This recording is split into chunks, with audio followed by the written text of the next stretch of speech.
আসসালামু আলাইকুম শিক্ষার্থী। আজকের ক্লাসে আমরা দেখব ইউনিট 8 এর লেসন 3 যেটা হচ্ছে দ্য স্ট্যাচু অফ লিবার্টি।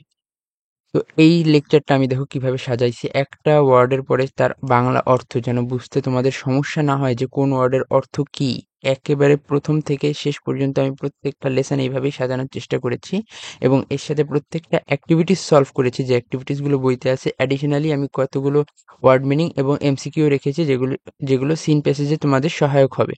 তো তোমরা যারা আমার আগের ভিডিওগুলো দেখোনি, তোমরা আমার আগের ভিডিওগুলো দেখে আসো, যেখানে আমি ইউনিট 8 লেসন 1 যেখানে 60 গম্বুজ মসজিদ এবং পাহাড়পুর সম্পর্কে 2টা ভিডিও অলরেডি আপলোড করে দিয়েছি এবং এই ভিডিওগুলো সবগুলো আমার এই প্লেলিস্টে সেভ করা আছে। তোমরা এই প্লেলিস্টটা নিজেদের ইউটিউবে সেভ করে রাখবে এবং আগে যে প্লেলিস্টটা ছিল সেখানে 54টা ভিডিও হয়ে গেছে, তাই আমি আর এই প্লেলিস্টে ভিডিও অ্যাড করছি না। এটা হচ্ছে নতুন প্লেলিস্ট, এখন থেকে ইংলিশের উপর সব ভিডিও এই প্লেলিস্টে অ্যাড হবে এবং আমি পোয়েমের উপর একটি সামারি ইংলিশে প্রত্যেকটা পোয়েমের উপর আলাদা আলাদা করে সামারি দিয়ে নতুন একটি সিরিজ শুরু করছি। তো তোমরা অবশ্যই চ্যানেলটা সাবস্ক্রাইব করে রাখবে। তো দেখো এখানে কি আছে। The French sculptor Frederic Auguste Bartholdi was assigned মানে কি নিযুক্ত করা হয়েছিল to design and complete a sculpture Liberty, enlightening the world within 1876 so that it could be a gift for the Americans on the occasions of 100th anniversary of American Declaration of Independence মানে আমেরিকার যে স্বাধীন হয় তার 100তম অ্যানিভার্সারিতে আমেরিকাকে gift দেওয়ার জন্য একজন ফ্রেঞ্চ স্থাপত্যশৈলীকে এই কাজে নিযুক্ত করা হয় যে একটা তুমি ভাস্কর্য বানিয়ে দাও। ফ্রেঞ্চ ভাস্কর্য ফ্রেডরিক আগস্ট বার্থোলডিকে 1876 সালে মধ্যে লিবার্টি এনলাইটনিং দ্য ওয়ার্ল্ড নামক ভাস্কর্যটি ডিজাইন ও সম্পন্ন করার জন্য নিযুক্ত করা হয়েছিল, যাতে এটি আমেরিকান স্বাধীনতা ঘোষণার শতবর্ষ উপলক্ষে আমেরিকানদের জন্য একটি উপহার হতে পারে। The statue was joint venture between USA and France. এই ভাস্কর্যটি ছিল যুক্তরাষ্ট্র ও ফ্রান্সের মধ্যে একটি যৌথ উদ্যোগ।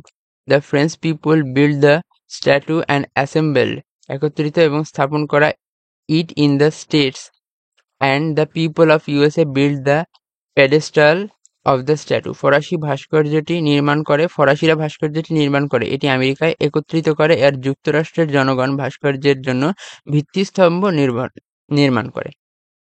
Rising money for the pedestal was complete in 1885 1885 সালের মধ্যে এর জন্য অর্থ সংগ্রহ সম্পন্ন হয়। The construction of the pedestal was finished in April 1886 এর কনস্ট্রাকশন শেষ হয় 1886 সালে, মানে ভিত্তিস্তম্ভ নির্মাণ শেষ হয় 1886 সালে। ইন দ্য মিন টাইম এই সময়ের মধ্যে France completed the statue in July 1884 এই সময়ের মধ্যে ফ্রান্স জুলাই 1884 সালে ভাস্কর্যটি সম্পন্ন করে। They sent it to New York by the French warship Israel in Isère in 1885 তারা এটি 1885 সালে ফরাসি যুদ্ধজাহাজ আইসারে যোগে নিউ ইয়র্কে পাঠায়। While transporting the statue, it was split up. মানে যখন পরিবহনের সময় এটি ভেঙে যায় into 350 pieces and packed in 480 carts. বাক্সটি পরিবহনের সময় এটিকে 350টি খণ্ডে ভাগ করে 214টি কাঠের বাক্সে প্যাক করা হয়, মানে এটা ভেঙে যায়নি, এটি খণ্ড খণ্ড করেই পাঠানো হয়েছিল। It took 4 months to put the statue together and place it on the pedestal. ভাস্কর্যটি একত্রিত করে ভিত্তিস্তম্ভে স্থাপন করতে 4 মাস সময় লেগেছিল। Thousands of people saw unveiling মানে উন্মোচন unveiling ceremony of the Statue of Liberty on 28 October 1886 1886 সালে 28শে অক্টোবর হাজার মানুষ স্ট্যাচু অফ লিবার্টির উন্মোচন অনুষ্ঠান দেখেছিল। The freedom that the states stand for is not stationary স্থির নয়। ভাস্কর্যটি যে স্বাধীনতার প্রতীক তা স্থির নয়। The broken chain wrapped around her feet sticking out মানে বের হয়ে থাকা from the bottom her robe symbolizes her free forward movement enlightening মানে আলোকিত করা the world with her torch মানে কি তার হাতে একটা টর্চ আছে, সেটা দিয়ে সে পৃথিবীকে আলোকিত করছে। ফ্রি ফ্রম অপারেশন মানে হচ্ছে নির্যাতন অ্যান্ড স্লেভারি মানে দাসত্ব। তার পায়ে জড়ানো ভাঙা শিকল যা পোশাকের নিচ থেকে বেরিয়ে আছে তার স্বাধীনতার স্বাধীন গতির প্রতীক। সে যে মশালের আলো দিয়ে বিশ্বকে আলোকিত করছে তার নির্যাতন ও দাসত্ব থেকে মুক্তভাবের প্রতীক। The original torch was the first part constructed in 1876. ভাস্কর্যটির মূল মশালটি 1886 সালে নির্মিত হয় প্রথম অংশ। It was replaced প্রতিস্থাপন করা হয় by a new copper torch cover in 24K gold leaf in 1984. 1984 সালে এটিকে নতুন একটি তামার মশাল দিয়ে প্রতিস্থাপিত করা হয় যা 24 ক্যারেটের সোনার পাত দিয়ে আবৃত ছিল। The torch is lighted by floodlight at night. রাতে মশালটি ফ্লাডলাইটের মাধ্যমে আলোকিত করা হয়। The original torch is currently located in the lobby of the Momentum. মূল মশালটি বর্তমানে স্মৃতিস্তম্ভের প্রবেশকক্ষে সংরক্ষিত আছে। Access to the torch has been closed since 1916. 1916 সাল থেকে মশালের প্রবেশাধিকার বন্ধ করা হয়েছে, মানে কেউ আর দেখতে পারবে না ওখানে ঢুকে।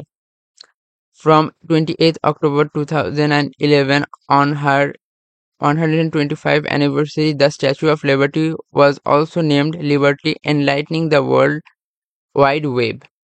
2011 সালের 21শে অক্টোবর তার 125তম বার্ষিকীতে স্ট্যাচু অফ লিবার্টির enlightening the world wide web নামেও অভিহিত করা হয়।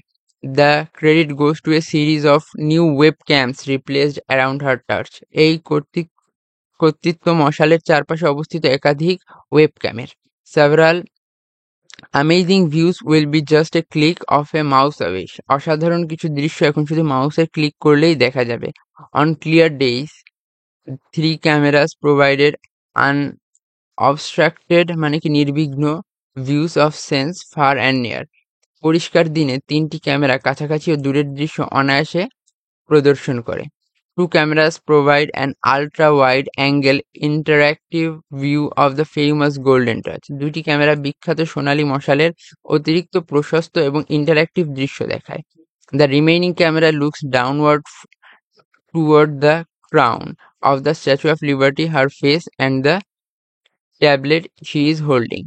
অন্য একটি ক্যামেরা নিচের দিকে তাকিয়ে থাকে যা লিবার্টির মুখের মূর্তির মুখমণ্ডল ও তার হাতে ধরা ফলকটি দেখায়। So a person can have access the webcam's live feed of the Statue of Liberty from anywhere in the world. ফলে একজন ব্যক্তি পৃথিবীর যে কোনো স্থানে থেকে লিবার্টির মূর্তির ওয়েবক্যামের সরাসরি সম্প্রচার দেখতে পারেন। তো এইটা ছিল স্ট্যাচু অফ লিবার্টির মূল ঘটনা। এখন আমরা এই ওয়ার্ড মিনিং গুলো দেখবো। স্ক্ল্যাপচার মানে কি? ভাস্কর্য। তোমাদের বলে রাখি, দেখো আমার চ্যানেলের অবস্থা কিন্তু খুবই নাজুক।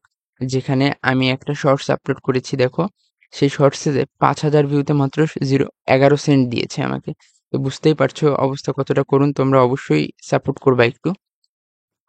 অ্যানিভার্সারি মানে বার্ষিকী, প্যাডেস্টাল মানে ভিত্তিস্তম্ভ, আনভিলিং মানে উন্মোচন, স্টেশনারি মানে স্থির, ক্র্যাফট মানে জড়ানো, স্টিকিং আউট মানে বের হয়ে থাকা, সিম্বলাইজেস মানে প্রতীকায়িত, অপ্রসেশন মানে হচ্ছে নির্যাতন, স্লেভারি দাসত্ব, কনস্ট্রাক্টেড নির্মিত, রিপ্লেসড মানে প্রতিস্থাপন, ফ্লাডলাইট মানে প্রচণ্ড আলো, লবি মানে প্রবেশ কক্ষ,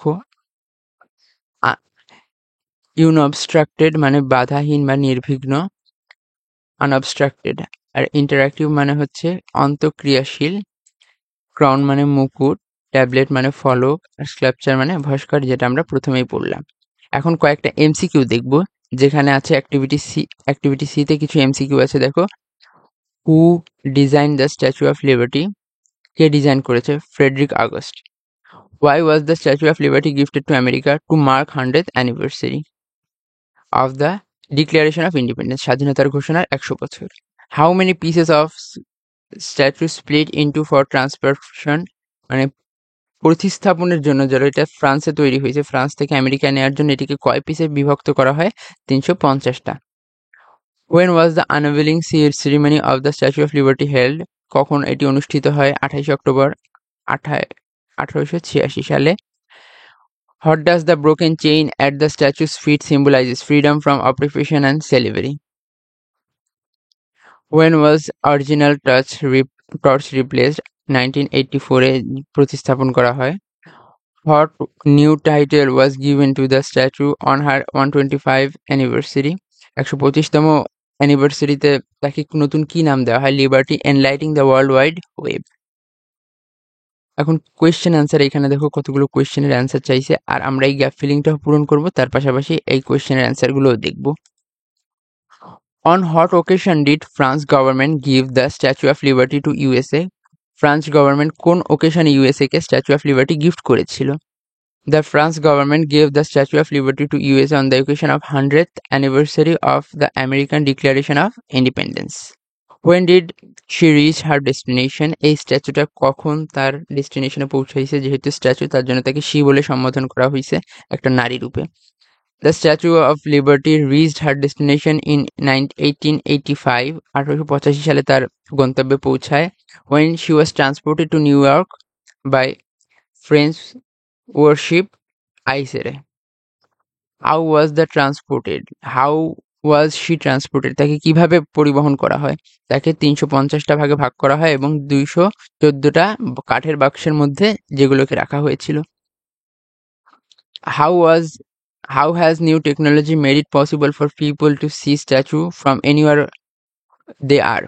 মানে পৃথিবীর যে কোনো প্রান্ত থেকে কিভাবে বা কোন টেকনোলজি ব্যবহার করে আমরা যে কেউ যেখানে বসে দেখতে পারবে। In 2011 সালে webcams were installed around the statue of টর্চের সামনে কতগুলো ওয়েবক্যাম ইনস্টল করা হয়, যার মাধ্যমে পৃথিবীর যে কোনো প্রান্ত থেকে মানুষ স্ট্যাচু অফ লিবার্টি যে কোনো দৃশ্য দেখতে পারবে।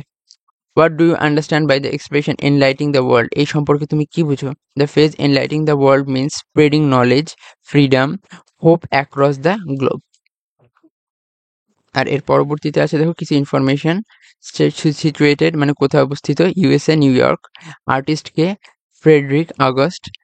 গিফট ফ্রম কোথা থেকে আসছে? দ্য ফ্রেঞ্চ গভর্নমেন্ট অথবা the people of France. Reason for gift anniversary of the American declaration of independence. Presented on কবে প্রেজেন্ট করা হয়? 28 অক্টোবর 1886। অকেশন কি ছিল? 100th anniversary. The statue symbolises liberty, freedom and the end occupation and slavery, মানে কি? দাসত্ব এবং নির্যাতনের শেষ। ফ্রেমওয়ার্ক মেড অফ আয়রন, মানে কিসের? আয়রনের তৈরি framework. Amount of copper 31 tons of copper. Weight কত ছিল? 225 টন। এবং বলছে year it was declared, which year it was declared a UNESCO world heritage site. UNESCO world heritage site কবে declare করা হয়? 1984 সালে। তো আজকে এই পর্যন্তই। তোমরা আমার আগের ভিডিওগুলো অবশ্যই দেখে আসবা, এবং এই যে যেখানে সোমপুর, পাহাড়পুর এবং 60 গম্বুজ মসজিদ, এই ভিডিওগুলো দেখে আসো। প্লেলিস্টটা অবশ্যই নিজেদের ইউটিউবে সেভ করে রাখবে, যেন পরবর্তীতে এই প্লেলিস্টটাই কিন্তু আমি আপডেট করতে থাকবো।